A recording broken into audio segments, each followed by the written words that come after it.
வணக்கம். கருவேப்பிலை தொகையில் எப்படி பண்ணுன்னு பார்க்கலாமா? அதுக்கு பூண்டு, தேங்காய், உளுந்து, புளி, காஞ்ச மிளகாய், அப்புறம் ஃப்ரெஷ்ஷான நாட்டு கருவேப்பிலை நல்லா மணக்க மணக்க இருக்குது. இப்போ ஒரு கடாயை ஹீட் பண்ணிக்கலாம்.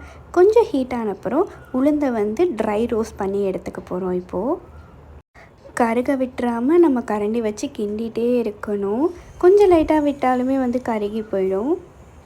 நல்லா வாசனை வர வரைக்கும் வறுத்துட்டு இந்த அளவில் இருக்கும் போது எடுத்துக்கலாம். இப்போ நல்லெண்ணெய் கொஞ்சம் விட்டுக்கிறேன். இதில் 6 பல் பூண்டு எல்லாமே சிம்மில் வச்சு நல்லா வறுத்து எடுத்துக்கலாம். இப்போ 3 காஞ்ச மிளகாய், காரம் எங்களுக்கு ஏற்ற மாதிரி போட்டிருக்கேன். நீங்கள் நல்லா காரம் சாப்பிடுவீங்கன்னா இதை விட 2 எக்ஸ்ட்ரா கூட போட்டுக்கோங்க. இப்போ தேங்காய் ஒரு 2 செல்லை ஆட் பண்ணியிருக்கேன். இப்போ நல்லா இதை கலந்து விட்டுக்கலாம். எண்ணெயில் நல்லாவே ரோஸ்ட் ஆகணும்.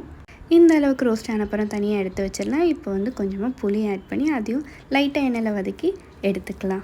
இப்போ அதே கடாயில் கழுவி வச்சுருக்க கருவேப்பிலையை ஆட் பண்ணிக்கிறேன். இதுவுமே நம்ம ட்ரை ரோஸ்ட் தான் பண்ண போகிறோம். ஸோ சிம்மில் வச்சு எல்லா கருவேப்பிலையும் போட்டு நல்லா வதக்கி எடுத்துக்கலாம்.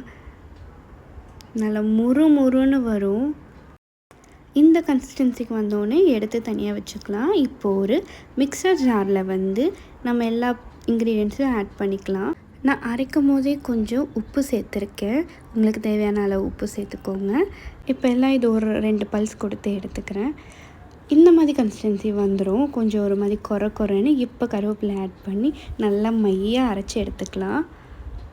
பார்த்திங்களா எவ்வளோ கலர்ஃபுல்லாக வந்திருக்கு. சாப்பிடவே டெம்ப்ட் ஆகும் உங்களுக்கு. சுட சுட சாதத்தோட நல்லெண்ணெய் ஊற்றி இதை மிக்ஸ் பண்ணி சாப்பிட்டிங்கன்னா சூப்பராக இருக்கும். எந்த தாளிப்புமே தேவையில்லை. நீங்கள் அப்படியே சூடான சாதத்தில் மிக்ஸ் பண்ணி சாப்பிட்லாம். தோசை, இட்லிக்கெலாம் சூப்பராக இருக்கும் தொகையல். நீங்களும் கண்டிப்பாக இந்த ரெசிபியை ட்ரை பண்ணிவிட்டு எப்படி இருந்துச்சுன்னு கமெண்ட் பாக்ஸில் கமெண்ட் பண்ணுங்கள். நம்ம பேஜை ஃபாலோ பண்ணலைன்னா ஃபாலோ பண்ணிக்கோங்க, சப்ஸ்கிரைப் பண்ணிக்கோங்க. தேங்க்ஸ் ஃபார் வாட்சிங்.